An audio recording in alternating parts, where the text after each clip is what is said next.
Assalamualaikum warahmatullahi wabarakatuh. Perkenalkan, nama saya Hakli Yusuf Septiandi dari Universitas Islam Negeri Raden Mas Said Surakarta. Di sini saya akan menjelaskan tentang produk hukum Islam, asas dan tujuan. Hukum Islam yang berarti menolak. Hukum secara etimologi lugah.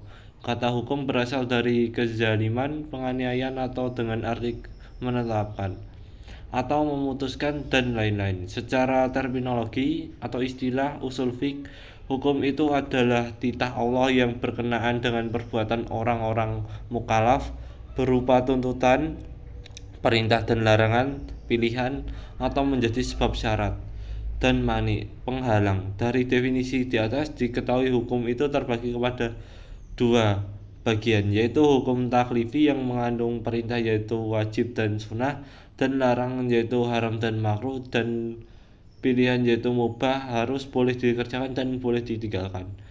Bagian kedua yaitu hukum wadi, yaitu yang dijadikan sebab seperti tergelincirnya matahari menjadi sebab wajib sholat zuhur, syarat seperti berwudu menjadi syarat sahnya sholat, dan mani penghalang seperti haid dan nifas menjadi penghalang wajibnya sholat dan puasa.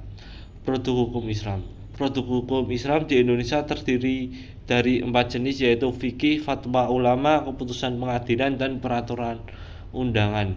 Fikih adalah hasil dari produk hukum yang pertama dari rumusan hukum Islam melalui kitab fikih. Fatwa ulama adalah produk pemikiran hukum Islam yang berasal dari ulama Islam. Keputusan pengadilan jurisprudensi merupakan jenis produk pemikiran hukum Islam di Indonesia yang berasal dari kemudian diimpun dan dijadikan sebagai keputusan pengadilan. Produk pemikiran undang-undang merupakan jenis produk pemikiran hukum Islam di Indonesia yang berasal dari pemikiran para akademisi, politisi, dan instansi terkait. Produk pemikiran hukum Islam diperlakukan dan ditegakkan secara komprehensif. Tujuan hukum Islam: memelihara agama. Agama adalah sesuatu yang harus dimiliki oleh setiap manusia, oleh martabatnya dapat terangkat lebih tinggi dan martabat makhluk lain dan memenuhi hajat jiwanya. Agama Islam memberi perlindungan kepada pemeluk agama lain dan menjalankan agama sesuai dengan keyakinannya.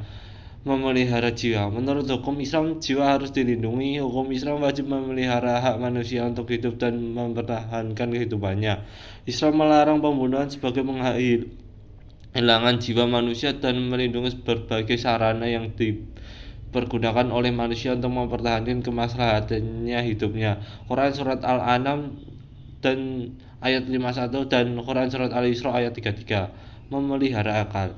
Islam mewajibkan seseorang untuk memelihara akalnya, karena hal mempunyai peranan sangat penting dalam hidup dan kehidupan manusia. Seseorang tidak akan dapat menjalankan hukum Islam dengan baik dan benar tanpa mempergunakan akal sehat.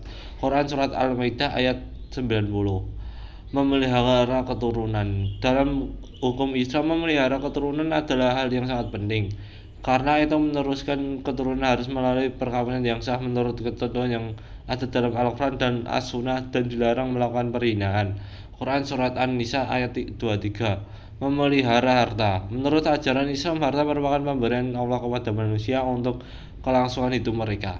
Untuk itu, manusia sebagai khalifah di bumi dilindungi haknya untuk memperoleh harta dengan cara-cara yang halal, sah menurut hukum, dan benar menurut aturan moral. Jadi hukum ditetapkan oleh Allah untuk memenuhi kebutuhan hidup manusia itu sendiri, baik yang bersifat primer, sekunder, maupun tersier, doruri, haji, dan tahsini. Asas hukum Islam. Asas-asas hukum Islam merupakan dasar untuk berpikir dan bertindak oleh umat muslim yang bersumber dari Al-Quran dan hadis Rasul. Beberapa asas-asas hukum Islam yang umum termasuk: asas darul mafasid, muqaddam ala jalbi al-masalih, mengutamakan manfaat yang baik dan mengurangi manfaat yang buruk. Asas faham al-mukallaf, mengerti kewajiban dan hak dari mukallaf, yaitu masyarakat muslim. Asas musyawarah, mengutamakan proses pertimbangan dan konsultasi. Asas pendahuluan kewajiban dari hak. Asas adam al-harj, tidak menyempitkan. Asas keadilan. Cukup sekian dari saya. Terima kasih.